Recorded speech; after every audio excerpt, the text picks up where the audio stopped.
TODD. Shoot, what y'all got going on? Making some coffee. Heck yeah, man. No, we are making go-go juice. You about ready to kill something? Oh yeah.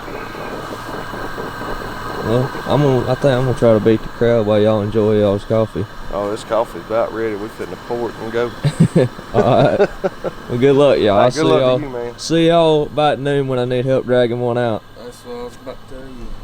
Alright.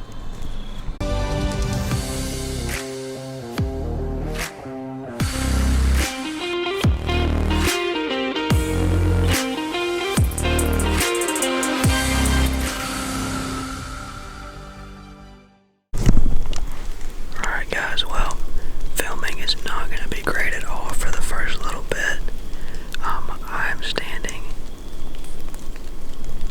I'm standing in a fork tree, like right above the fork where I can just barely see down into this bottom. As soon as I got here, I don't think it was spooked, but I heard something really, really heavy pounding through the bottom. And I can still hear stuff chasing down there. They're chasing like crazy. I'm just gonna set my camera down in the crack of this where the tree forks and hope for the best. This fog is just starting to burn off, which is perfect. I'm about to lay out a grunt or two and see if one, well, I'm gonna wait just a little bit. Wait for them to, wait for it to get just light enough to see a thing or two. But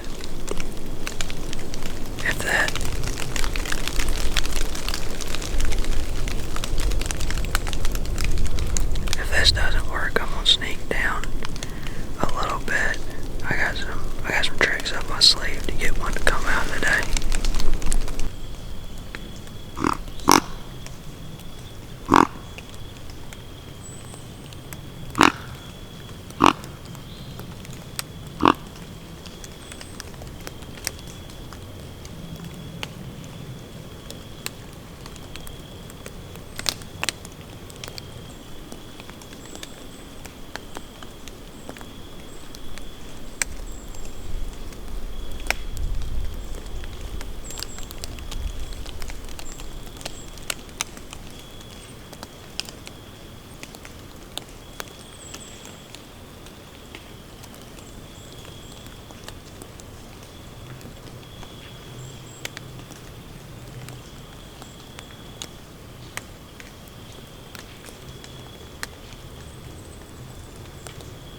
What's up, guys? So it's day 2 of hunting. Really day 1 of hunting with a little bit of scouting in between. But so yesterday we didn't have any luck. Zach got on some good stuff, and Zach actually found this a bunch of sign right here, or not off, like tracks crossing the main road. So we didn't have anything to go on this morning. We've got that first spot that we're waiting Sunday morning, our last day. Probably our best spot with as far as sign that we found so far is just terrible for what current wind we got going on right now. So I came in here to where Zach saw one.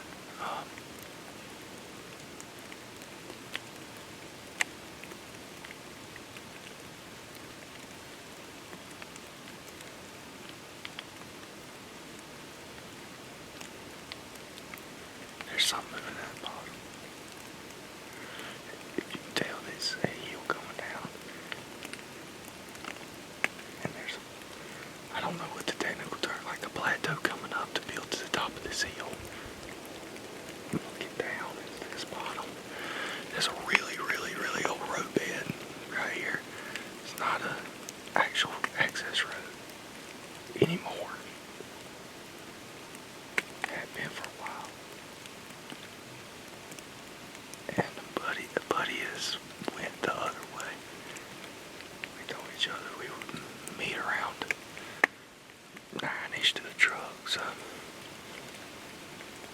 I had to wait till daylight to come in here. It's really foggy. So I'm hoping we'll see some deer. I did see 2 does walking in. And it's just a freaking beautiful spot. There's deer.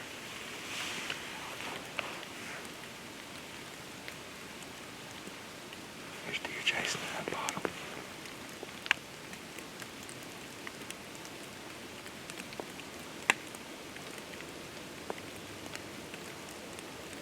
There's 100% deer chasing in that bottom. I didn't see them, but they are jumping around. They're running.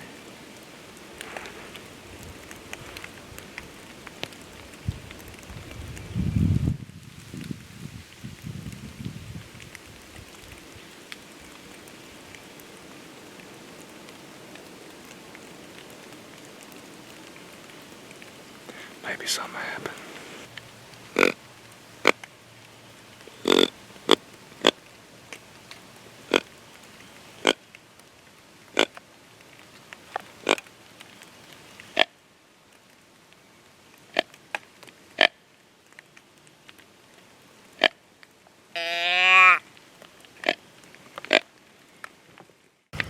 Alright guys, so I moved a little bit.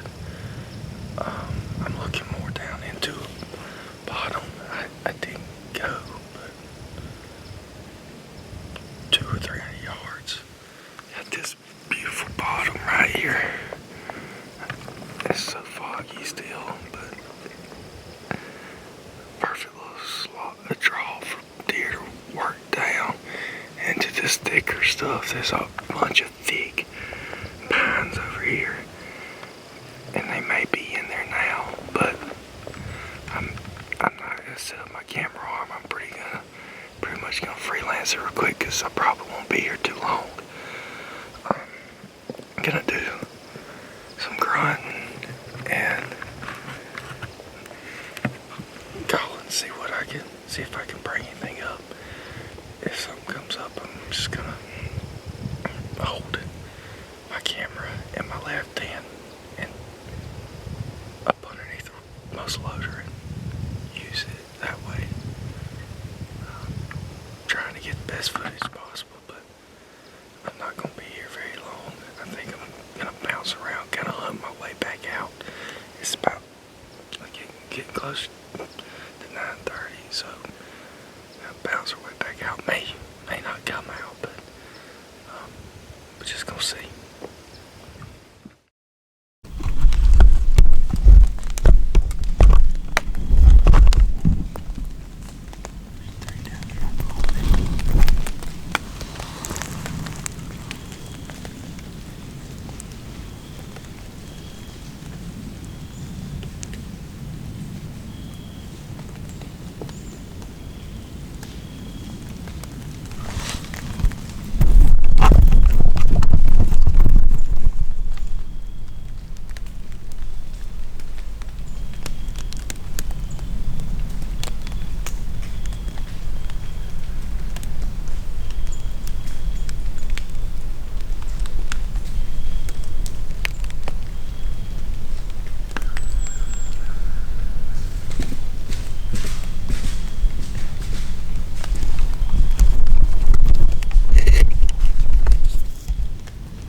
that 6-point.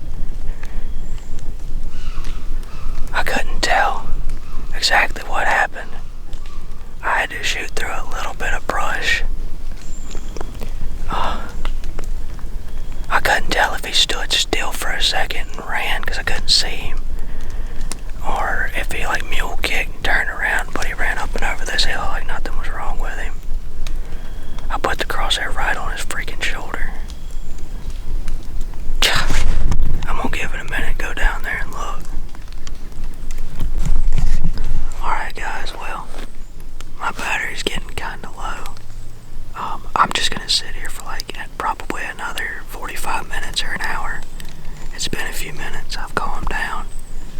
I feel better about the shot now than I did, like right when it happened.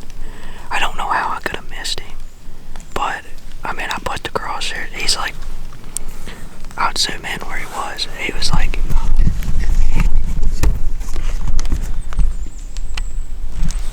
right over that ridge, right there, between this tree, between that tree right there and that big pine. If you can see that log down there, he's standing right in front of it. I had to like sit way up to peek over the brush, and there is a little bit of stuff that I shot through, but like with my eyes I could see a clear path to his vitals, so I didn't think there was really anything that would deflect a shot in the way. So we've established that he was down there. I could see his vitals plain as day with my eyes, but when I looked through the scope, I saw one leaf that was like perfectly covering up his shoulder. So I followed his neck down and put it about halfway between where I thought the neck started and the neck met the shoulder and where the back shoulder crease is. I tried to aim right in the center of that somewhere at this angle. If I did hit him, he's gonna be dead on the other side of this hill. But the reason I'm iffy about it, the two reasons, there's a deer coming back. The two reasons I'm iffy about it is, number one, he started running uphill and then dove off the side and ran downhill. But the initial thing is, it took a lot longer than I expected for him to run out of the smoke screen. When you shoot with a muzzleloader, I'm sure you guys saw it in the footage, big puff of smoke, you can't see anything. I couldn't see the reaction to the shot, but it seemed like he might have taken, if he took that long to get out of the smoke, he's either hurt really bad or he stood still after the shot because I missed, then saw the smoke and the reaction of the does, and then left. I don't know. I'm uneasy about it, but hey, I'm in a good spot. I saw 4 does. I basically stalked these deer off their sound. I was at the very top of this ridge when I heard chasing down here, and I just ever so slowly just creep down, chopping tree to tree, sometimes sitting down in the wide open. And then I made it down here finally next to this oak, and this is the first place I got where I could actually see down this slope that I knew they were chasing on, same slope they were chasing on yesterday. And that deer was probably the deer making those rubs that couldn't be made by spikes and cow horns. I don't know.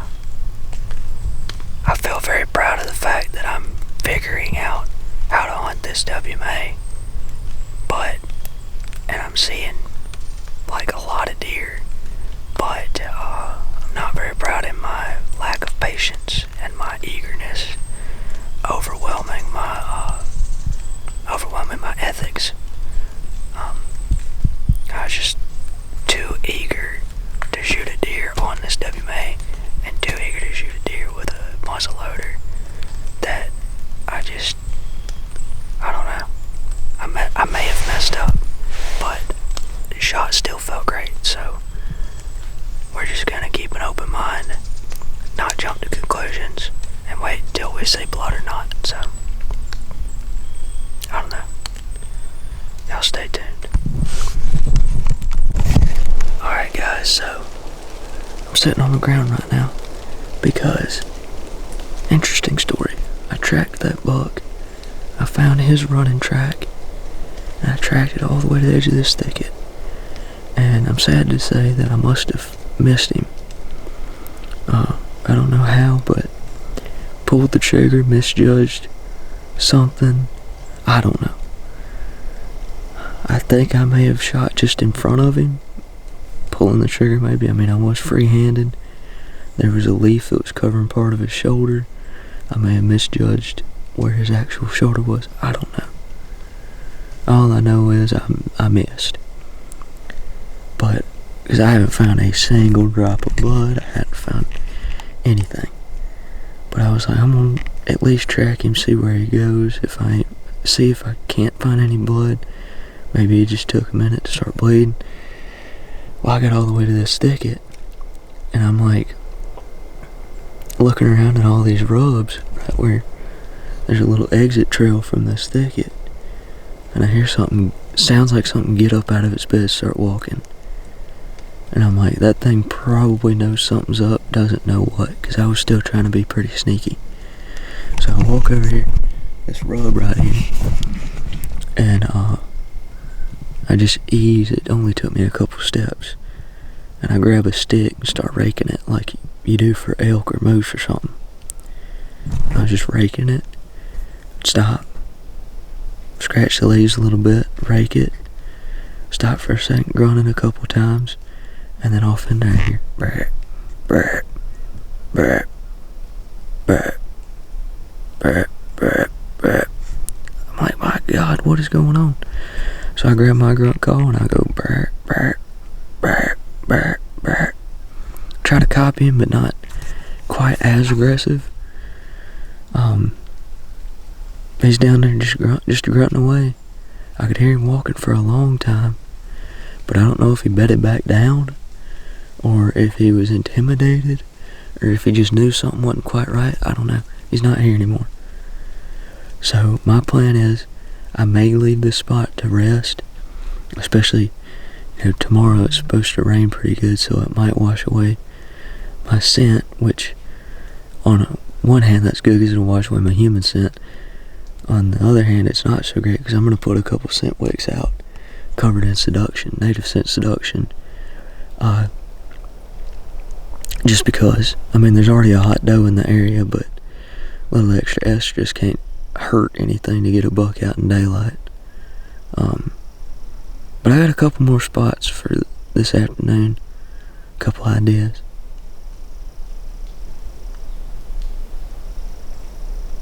I thought I heard him coming back. I had a couple ideas on what I can do this afternoon, but I don't know, a lot disappointed in myself, but what can you do? Sometimes things just don't work out.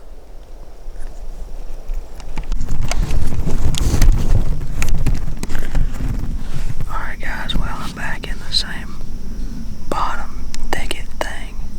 That's where I missed that deer this morning. It's about the only good lead I have. I mean, there's a hot doe in here somewhere. I would assume they'd want to come back to this bedding area where they felt secure up until some dummy in an orange hat decided to smoke them out.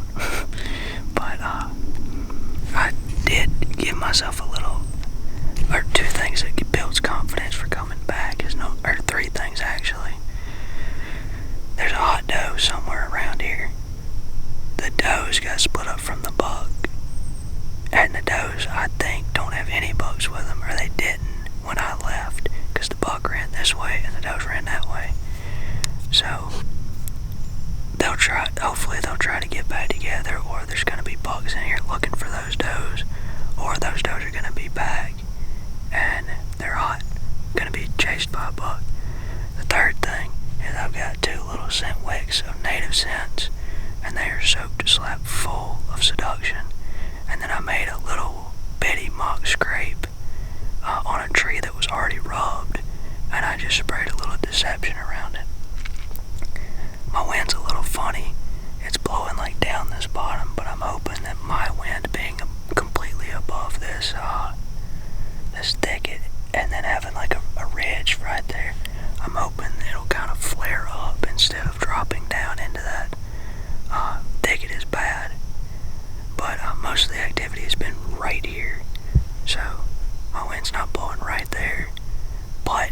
scents is being pushed into that thicket. So I hung them up at like 9 o'clock. They've had plenty of time to soak. I'm sure something's got a nose full of it. And hopefully something bigger than that little 6-point I shot at this morning comes by. But if he comes back through, he's not going to be quite as lucky as he was this morning. So we got a lot of rain coming in tomorrow. It's warm, really warm today. It's crazy. It went from like 40 degrees and like felt like 10 to now it feels like 80 and it's like 60 something supposedly. But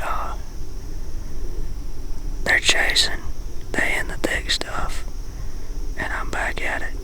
If this don't work out this morning, I'm either gonna get out of here and use the rain tomorrow to my advantage to find some new stuff, or check in some old stuff that I haven't been to this year, or I'm just gonna lay low and come back tomorrow or Sunday and kill a buck in here. I don't know, something along those lines is gonna happen, but I'm looking forward to this evening on it. If I don't see anything, I don't know why. Matt.